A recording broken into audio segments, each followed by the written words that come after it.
Olá, minhas amigas e meus amigos, tudo bem com vocês? Eu sou Gustavo Eugênio do CGE Consultoria e Estudos Jurídicos.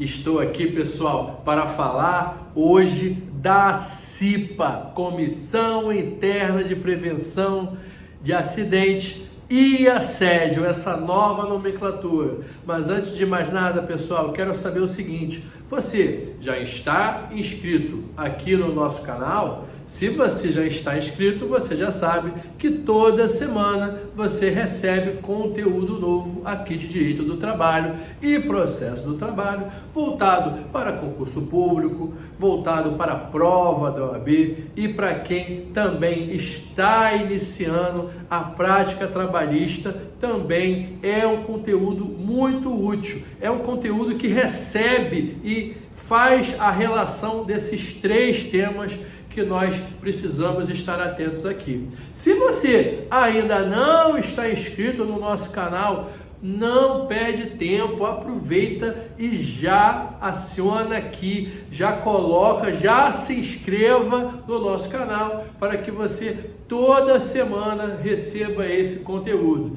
E se você já gostou dessa aula de hoje, se você já gostou desse tema de CIPA, dá um like nesse vídeo e aproveita e compartilha esse vídeo com a sua amiga, com o seu amigo, com o seu primo, com outras pessoas que você também conheça, que queira conhecer esse conteúdo.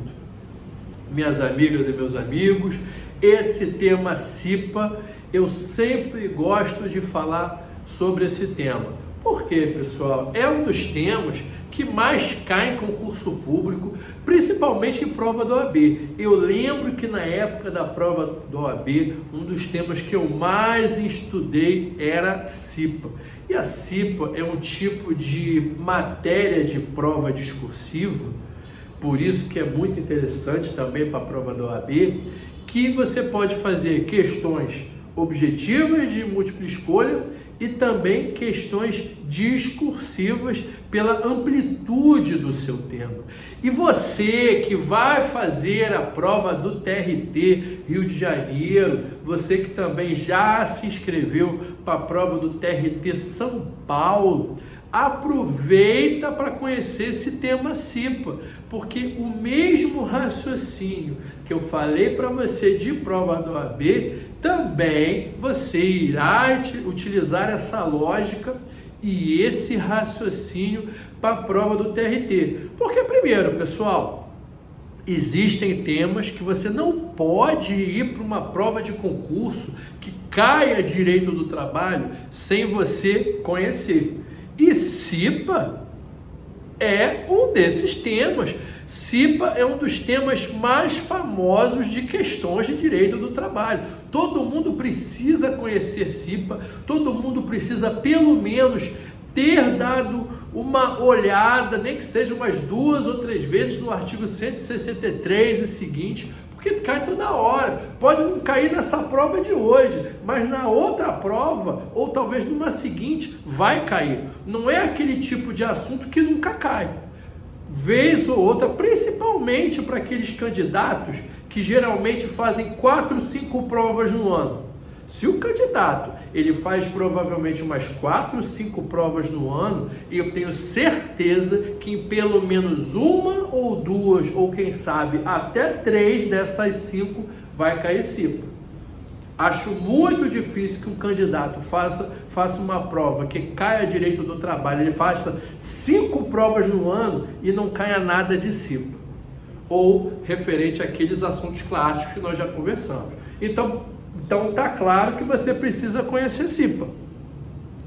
Aí, pessoal, olha só o que acontece. Além da prova objetiva, no TRT cai estudo de caso.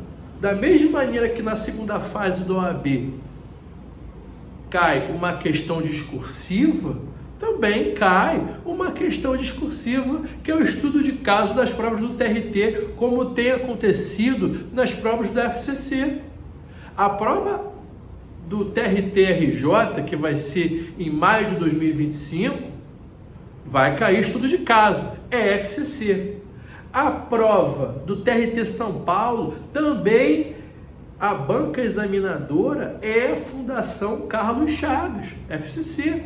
Também cai estudo de caso.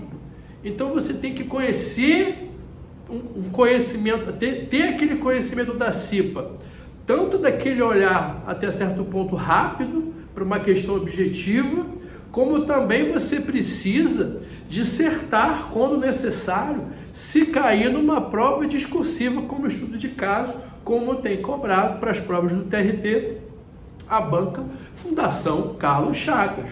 Então é importante você conhecer. A CIPA, pessoal, primeira informação que eu acho de relevância comentar com vocês é a alteração da nomenclatura. Era Comissão Interna de Prevenção e Acidentes. Esse era o termo clássico que nós conhecíamos quando trabalhávamos, estudávamos e falávamos sobre a CIPA, Comissão Interna de Prevenção e Acidentes. Desde 2022, alterou essa nomenclatura, colocando a palavra assédio. Então agora a CIPA é Comissão Interna de Prevenção de Acidentes e Assédio. Por que assédio, pessoal? Seja porque você já está estudando há alguns anos direito do trabalho, seja porque você está atuando na sua vida profissional e você não está dormindo no ponto, você não é um alienado ou você não é um alienado, um dos temas que tem recebido grande preocupação, grande relevância, creio eu, até nos últimos 5, 10 anos, é o tema assédio. Você concorda comigo? O assédio, ele tem tido ações trabalhistas que se pede dano moral, que se pede assédio moral. E além das questões das varas do trabalho terem que julgar o assédio moral, isso se tornou uma preocupação da nossa sociedade. Então, a partir do momento que a nossa sociedade vem se preocupando com assédio no trabalho e por conta disso tem ocorrido ações trabalhistas no que a causa de pedir e o pedido versam sobre assédio, então o juiz ele vai ter que julgar, a Justiça do Trabalho terá que se pronunciar sobre esse pedido de assédio ou não, até por força da sociedade, que o direito ele é mutante, o direito ele vai seguindo os anseios da sociedade. O legislador percebeu a necessidade de legitimar e de codificar o assédio, colocar o assédio na nossa legislação. Ele vai botando, introduzindo o assédio de várias formas. O assédio ele já poderia, já era até protegido aqui no direito do trabalho, quando falava-se muito do dano moral. Era uma forma de puxar o assédio, sabendo que na legislação não havia nenhuma normatização. Então, colava-se muito ao dano moral e ainda se utiliza com base nos mesmos princípios de julgamento do dano moral, da existência ou não do dano moral e da existência ou não, da ocorrência ou não desse assédio moral. Mas, por outro lado, o legislador entendeu que deveria ter um pouco mais de controle, não só julgar, mas prevenir esse assédio moral. E a forma de prevenção que o legislador encontrou foi colocando na CIPA. Porque o que é a CIPA, pessoal? Na prática, no dia a dia, não é só a gente chegar e falar Comissão Interna de Prevenção e Acidentes e Assédio e não entender o que é. Para quem já conhece a CIPA, para quem já trabalha numa empresa que tem uma boa quantidade de funcionários, tem um espaço maior, talvez a CIPA seja mais visível e mais fácil de entender, ainda que ele só tenha visto o membro da CIPA e não saiba nem do que se trata aquilo ali. Para outras pessoas que não trabalham em empresas grandes, por exemplo, uma quantidade de funcionários, mais de 20, mais de 30, mais de 50, ele talvez nunca tenha visto a CIPA e naturalmente não vai conhecer. E se conhecer, vai ser aquele nosso aluno que lê a letra da lei, mas não entende a prática.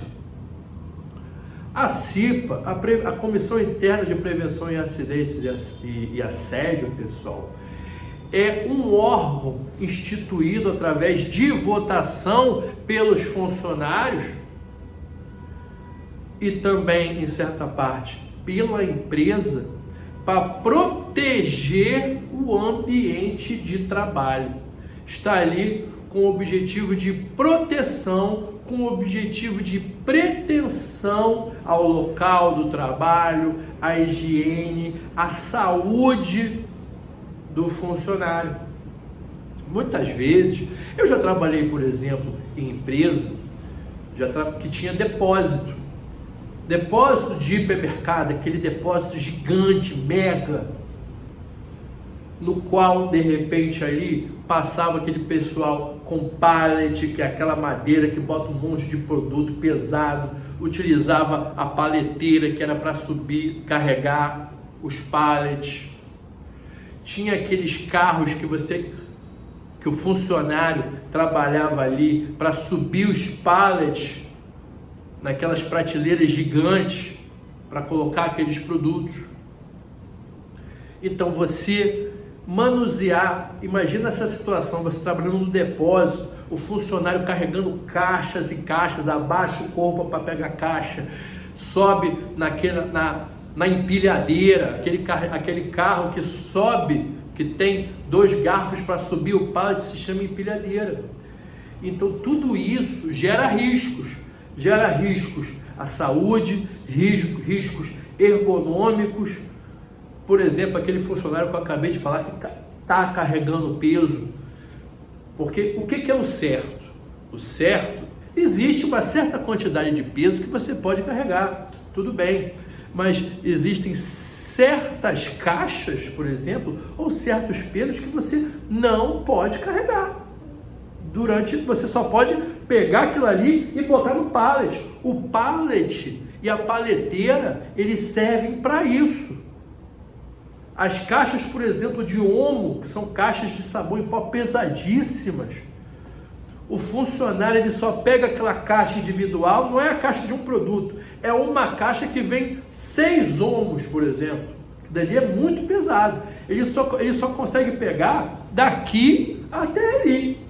Ele não pode nem levar praticamente para a área de venda, até porque não seria lógico ele carregar 5 caixas na área de venda. 5 caixas fechadas, que eu estou dizendo. Então, você tem que colocar no pallet. Imagina, aí vem o membro da CIPA percebendo que aquele funcionário está carregando um peso que ultrapassa os limites do ser humano ali. Pode acarretar um problema na coluna, pode acarretar um problema de hérnia de disco. Ou então, muitas vezes, até nesse tipo de depósito, às vezes pela dificuldade que o local oferece e pela demanda e necessidade que esse funcionário tem que abastecer os produtos dele na loja, ele não espera o responsável da empilhadeira para pegar aquele produto lá no alto.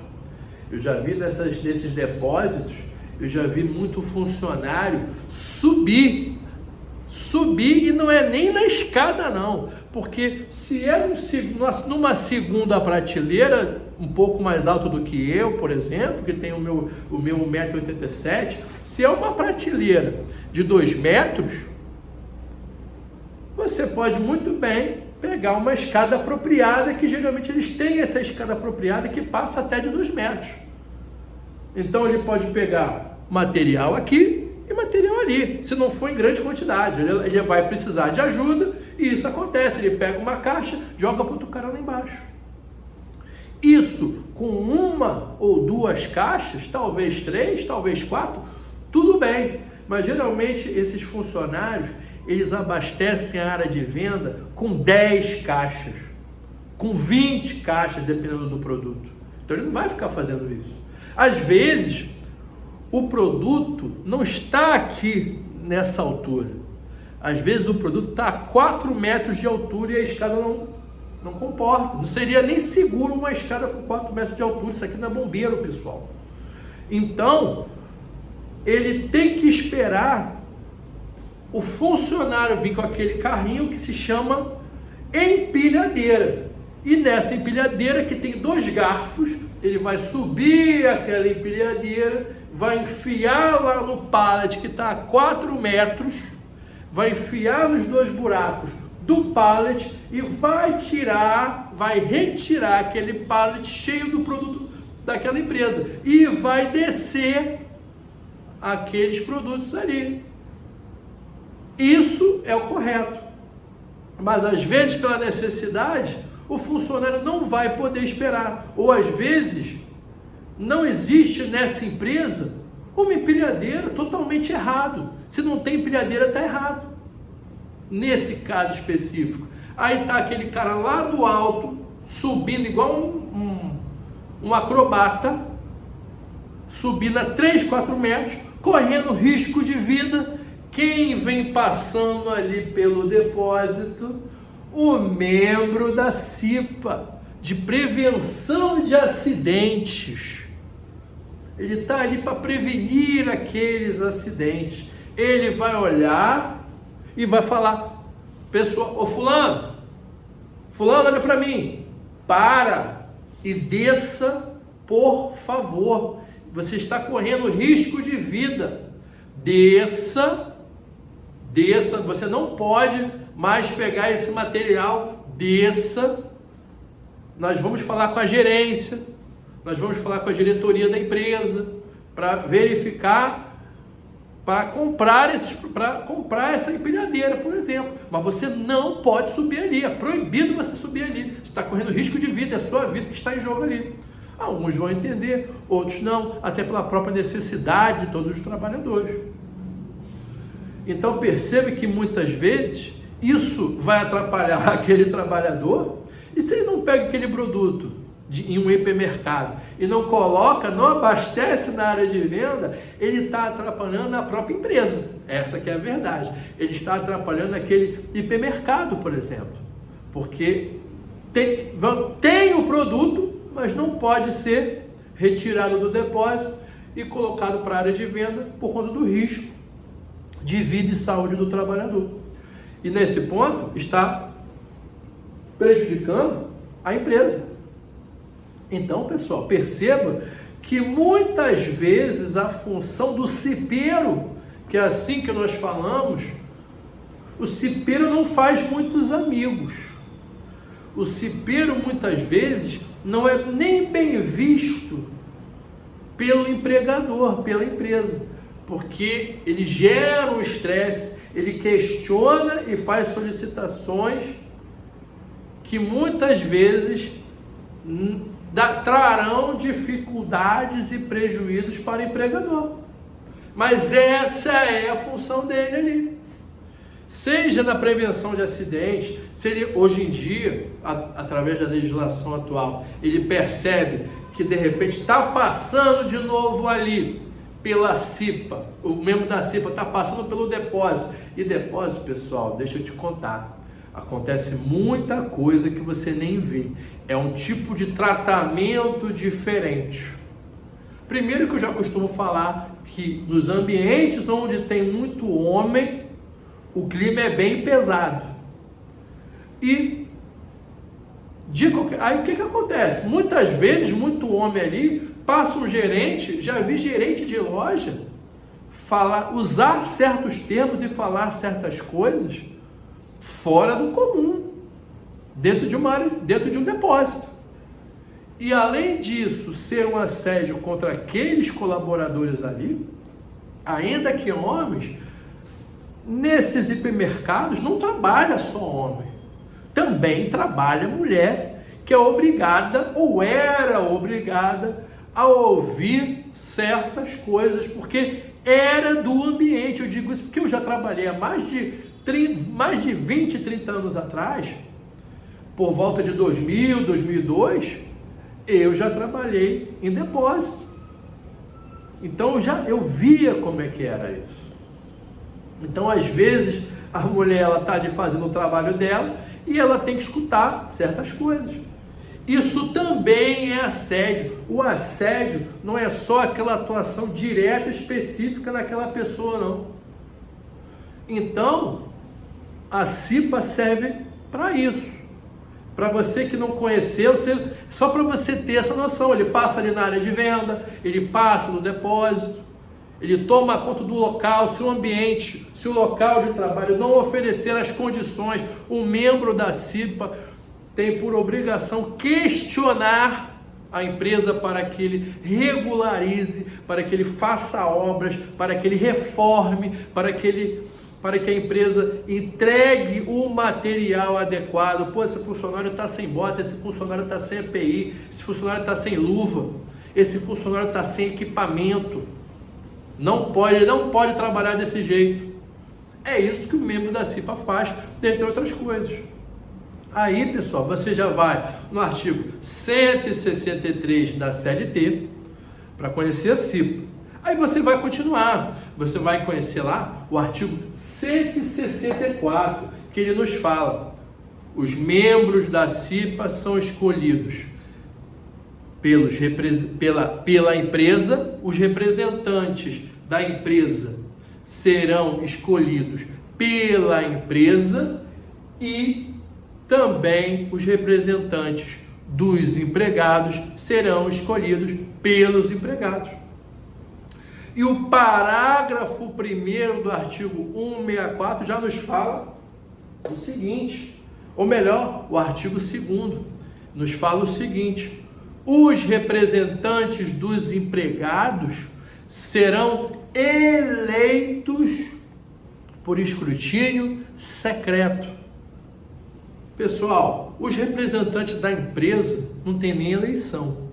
Serão escolhidos pelo empregador, escolhidos pela empresa. Por quê? Serão os funcionários que detêm a maior confiança do empregador. É muito óbvio isso, né? Não precisa raciocinar muito. Ele vai, para fazer parte ali, para ser representante dele, a empresa vai escolher alguém que ela confia. Agora, nos membros da CIPA, representantes dos empregadores, deverá ocorrer uma eleição através de escrutínio secreto, sigilo, voto secreto. Para quê? Para que não haja nenhuma forma de assédio, nenhuma forma de coação. Além disso, pessoal, o parágrafo 3º nos fala: o membro da CIPA tem mandato de duração de 1 ano, cabendo inclusive reeleição. E é bom que você saiba isso. Ainda fala lá, ó, para o membro da CIPA suplente que tenha participado menos de 50% das sessões da CIPA, não caberá essa estabilidade. Mas fique atento que o parágrafo 2º fala da estabilidade do membro da CIPA, com mandato de 1 ano, ainda cabendo reeleição. Só não tem direito aquele suplente que participou menos de 50% das sessões. Além disso, pessoal, foi como eu falei, quem escolhe o membro da CIPA, representante da empresa, é a própria empresa, e do suplente e dos empregados através de eleição, sabendo que o presidente da CIPA será o representante da empresa, representante do empregador, e o vice-presidente será o representante dos empregados. Essas informações são algumas informações básicas que você precisa conhecer quando nós conversamos sobre CIPA. Tudo bem, pessoal? Eu espero que vocês tenham gostado dessa aula, gostado desse vídeo. Peço que vocês deem o like, compartilhem esse vídeo e eu desejo a vocês um grande abraço e até a próxima.